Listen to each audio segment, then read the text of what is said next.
Thank you.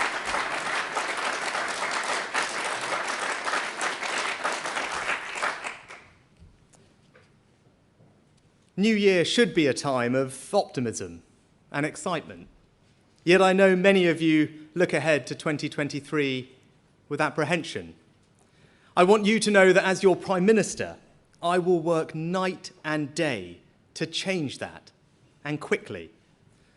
Not just by providing relief and peace of mind for the months to come, although we will, but also by changing our country and building a better future for our children and grandchildren, a future that restores optimism, hope, and pride in Britain. Let me first address two issues that I know are at the forefront of everyone's minds. I know there are challenges in A&E. People are understandably anxious when they see ambulances queuing outside hospitals. You should know we're taking urgent action, increasing bed capacity by 7,000 more hospital beds and more people cared at home, providing new funding to discharge people into social care in the community, freeing up beds, and the NHS are working urgently on future plans for A&E and ambulances. And on strikes, there's a lot of misinformation out there, so I want people to clearly understand the government's position. We hugely value public sector workers like nurses. They do incredibly important work. And that's why we want a reasonable dialogue with the unions about what's responsible and fair for our country. And in the coming days, we will update you on the government's next steps. Today, I want to make a simple commitment. This government will always reflect the people's priorities. People don't want politicians who promise the earth and then fail to deliver. They want government to focus less on politics and more on the things they care about. The cost of living, too high. Waiting times in the NHS, too long. Illegal migration, far too much. I think people do accept that many of these challenges are, at least in part, the legacy of COVID and impacted by the war in Ukraine. But that's not an excuse. We need to address these problems, not just talk about them. And since I became Prime Minister, we've made progress, stabilised the economy and people's mortgage rates, provided £26 billion of support for the cost of living, invested billions more in schools, the NHS and social care, deepened ties with allies around the world on everything from Ukraine to our collective economic security, continued our unwavering support for the armed forces in their efforts to keep us safe, and set out a concrete plan to stop the boats and tackle the unfairness of illegal migration. But of course, we need to do more.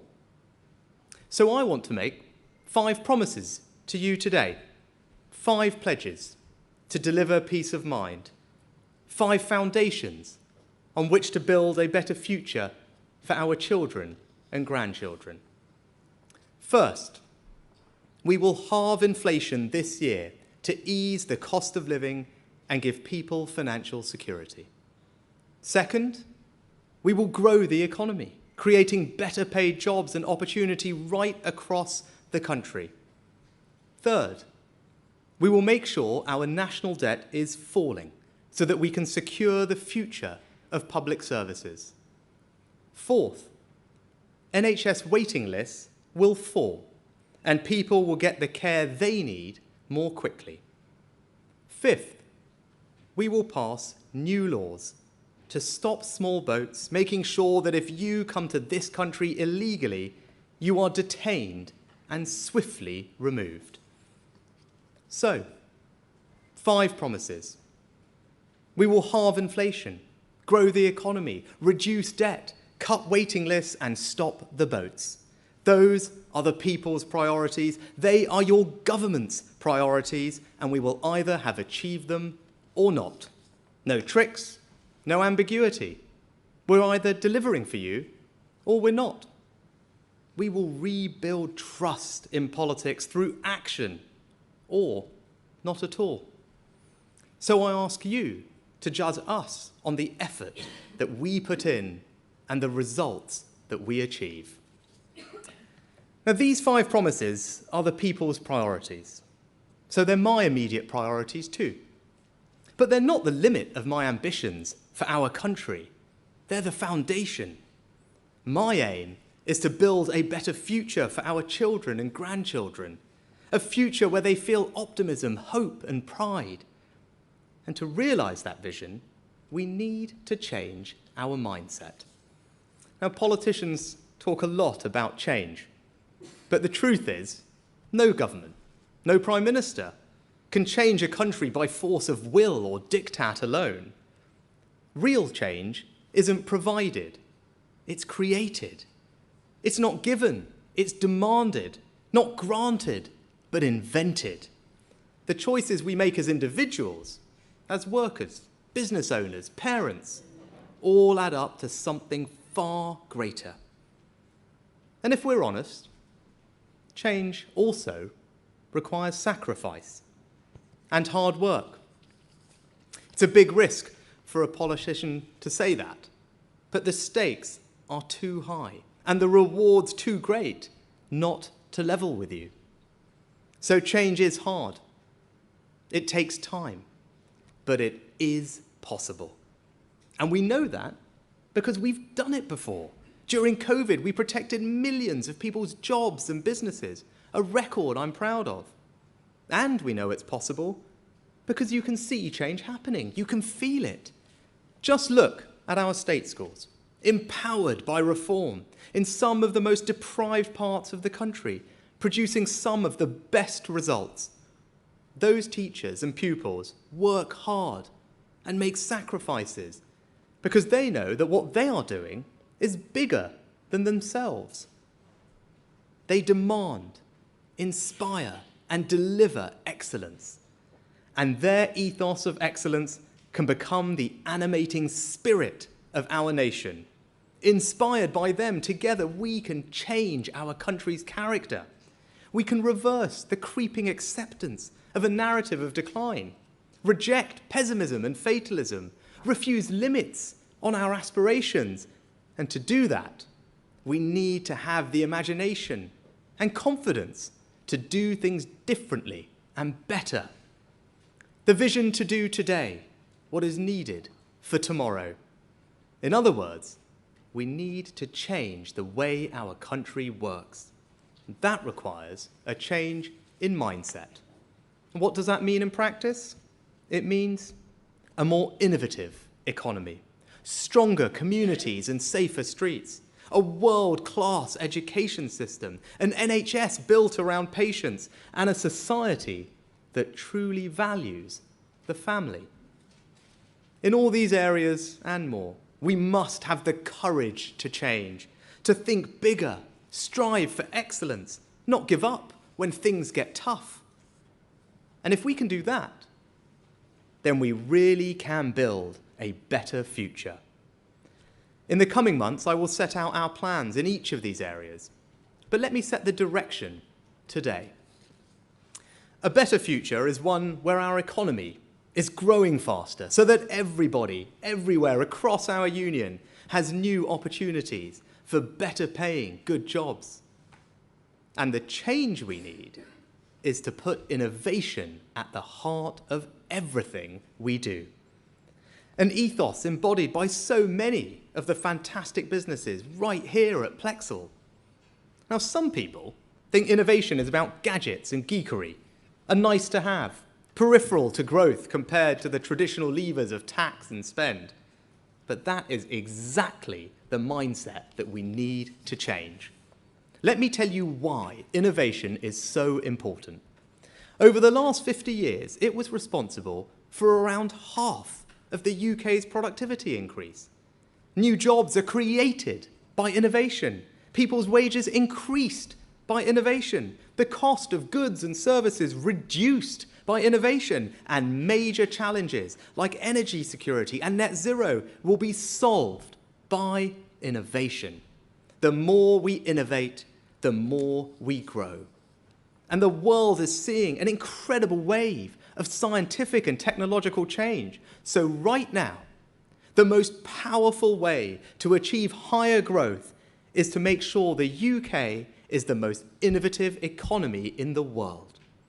And that's why we're increasing public funding in R&D to £20 billion to enhance our world-leading strengths in AI, life sciences, quantum, fintech and green technology, seizing the opportunities of Brexit to ensure our regulatory system is agile and pro-innovation, making sure entrepreneurial and fast-growing companies get the finance they need to expand, spreading a culture of creative thinking and doing things differently across every part of the UK. If we're going to deliver this better future, people will have to work hard. But I believe good, well-paid jobs are about more than just financial security.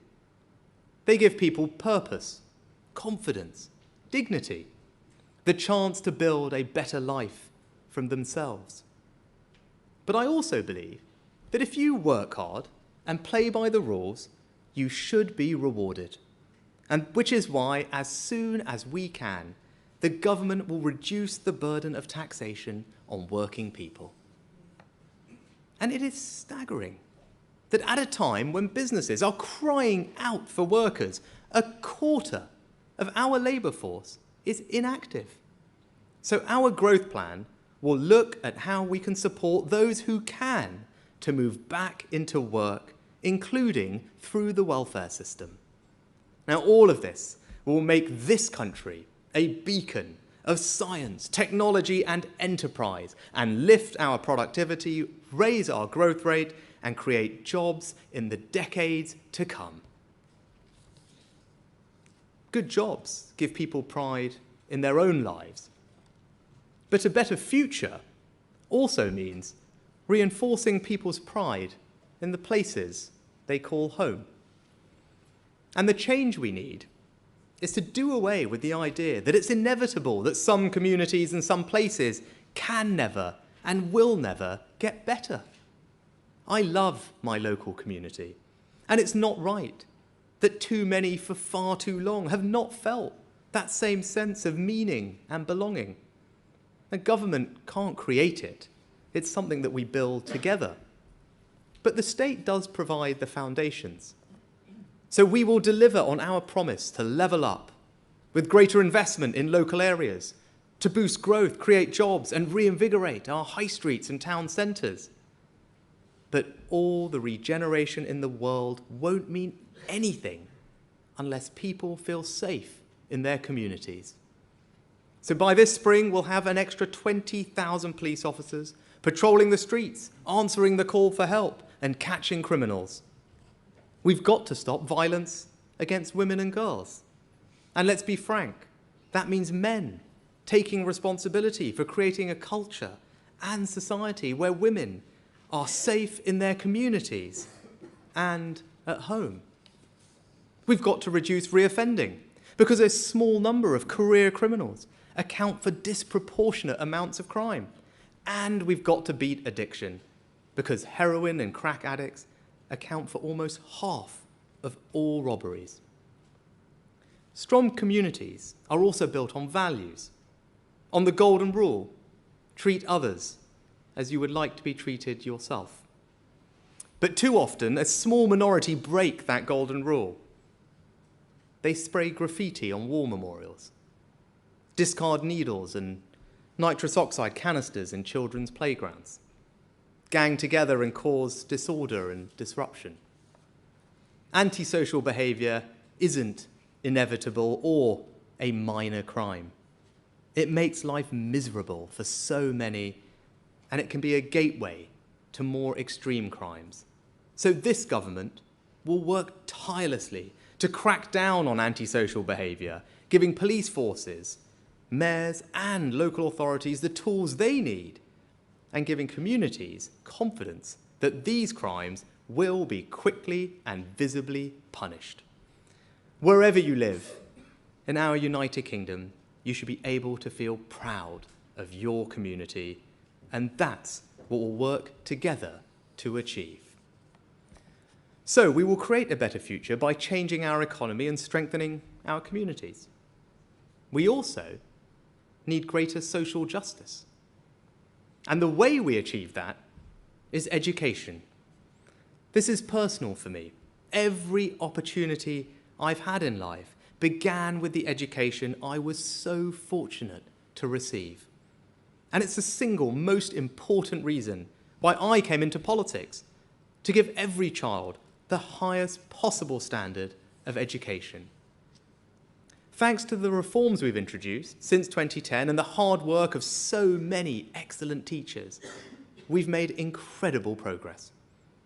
But with the right plan, the right commitment to excellence, I cannot see any reason why we can't rival the best education systems in the world. To do that, yes, we'll need to fix the damage of COVID, especially for our youngest pupils. And yes, it will require more investment, which is why just a few weeks ago in the autumn statement, we provided £2 billion of extra funding for schools. But that's not the limit of our ambitions. We're not content with just catching up. First, we need to support good teaching and spread best practice with a plan to improve attainment in primary schools.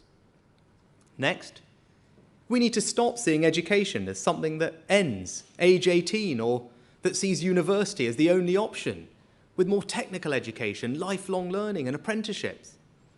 And one of the biggest challenges in mindset we need in education today is to reimagine our approach to numeracy. As Chancellor, I introduced Multiply, a new programme to give hundreds of thousands of adults the opportunity to get the basic numerical skills they need.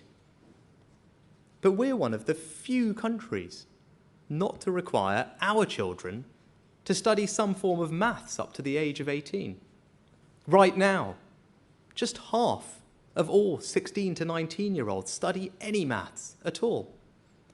Yet in a world where data is everywhere and statistics underpin every job, letting our children out into that world without those skills is letting our children down. So we need to go further. I am now making numeracy a central objective of our education system. Now, that doesn't have to mean a compulsory A-level in maths for everyone, but we will work with the sector to move towards all children studying some form of maths to 18. Just imagine what greater numeracy will unlock for people. The skills to feel confidence with your finances, to find the best mortgage deal or savings rate. The ability to do your job better and get paid more, and greater self-confidence to navigate a changing world. Improving education is the closest thing to a silver bullet there is. It's the best economic policy, the best social policy, the best moral policy, and that's why it's this government's policy. Now, as we build this better future for our children and grandchildren, I feel a deep responsibility to pass on a health service that will be there for them, just as it was for our parents and grandparents. When I talk about the NHS, I'm not just talking about a prized public service. I'm talking about my family's life calling. My dad was a doctor. I grew up working in my mum's pharmacy. I saw day in, day out, the devotion they gave to their patients. And my record demonstrates how important those memories are to me. We've significantly increased funding for health and social care, recruited thousands more doctors and nurses, upgraded more hospitals with cutting-edge technology. But COVID has imposed massive new pressures, and people are waiting too long for the care they need. And we're fixing that, but we need to do more. At a time when we're putting record sums into the NHS and recruiting record numbers of doctors and nurses, healthcare professionals are still unable to deliver the care they want, and patients aren't receiving the care they deserve. So we need to recognise that something has to change. Now, it doesn't mean structural reforms to the NHS. We will always protect the founding principles of an NHS free at the point of use. But what it does mean is an NHS where patients are in control with as much choice as possible, where we're comfortable with the NHS using more independent capacity, if that's what it takes to get patients quicker and better care, where patients can access more information and data, allowing them to make more informed choices and hold services to account, and where we will no longer accept unwarranted variation in performance between trusts, because high-quality healthcare should be there for you wherever you live. And as the NHS works with professions to develop a workforce strategy early this year, I've asked them to consider how we can best support doctors, nurses, and other healthcare professionals, like pharmacists, to work more flexibly. We all share the same objective when it comes to the NHS, to continue providing high-quality, responsive healthcare for generations to come, and that's what we're going to deliver. Our vision for change will revitalise every aspect of our lives. Better jobs, stronger communities, world-class education, an NHS built around patients. But family is something politicians struggle to talk about, because you can all too readily be pilloried for being out of touch, or worse, hostile, to those who don't conform to some idealised form. We live in a world today where family can and does take many forms. But whatever your family looks like, it doesn't matter as long as the common bond is love. We shouldn't be shy about it. We cannot not talk about the thing that is most important in most of our lives. Not when the evidence is clear that strong, supportive families make for more stable communities and happier individuals. I wouldn't be where I am today without the love of my family, the kindness they gave me, the sacrifices they made for me, the values they taught me. I learned from them the virtues of hard work and self-improvement, the importance of treating others with respect, the value of service, of how a community relies on people going above and beyond what they are required to do. Today, it is the love of my wife and children that sustains me in the most difficult moments in this job. Family matters. We need to support parents to manage the demands of modern workplaces without weakening the irreplaceable bonds of family life. And we're going to roll out family hubs to offer parents the support they need to raise a child. Because I believe deeply that family, not just government, can help us answer the profound questions we face as a country. When it comes to health, family cares for us when we were sick and old. Family teaches us values in education.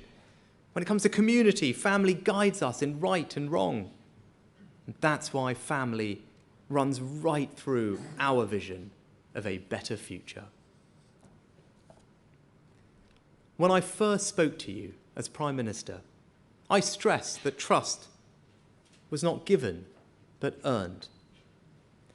I hope that in these first few weeks in the job, I have begun to earn your trust. And I've made 5 promises today to deliver peace of mind.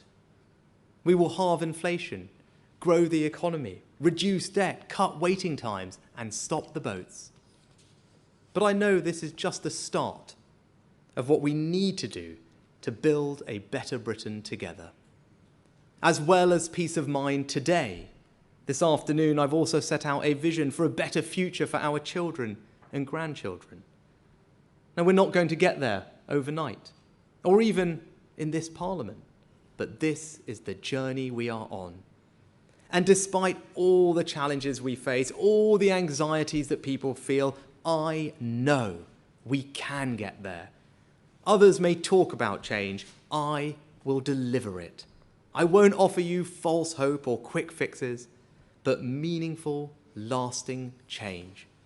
I want people to feel something that they do not always feel today, a belief that public services work for them, a knowledge that if you work hard in the good times, the state will be there for you during the bad, a hope that the world will be better for their children than it was for them, a sense of belonging in the place they call home.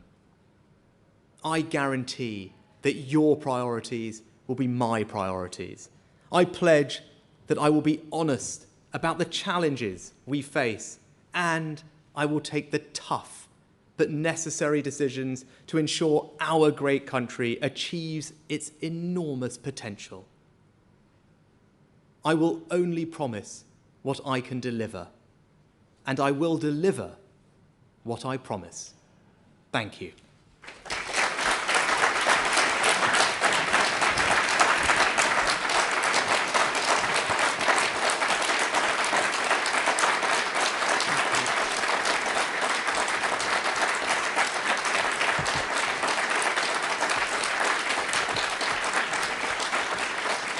Thank you.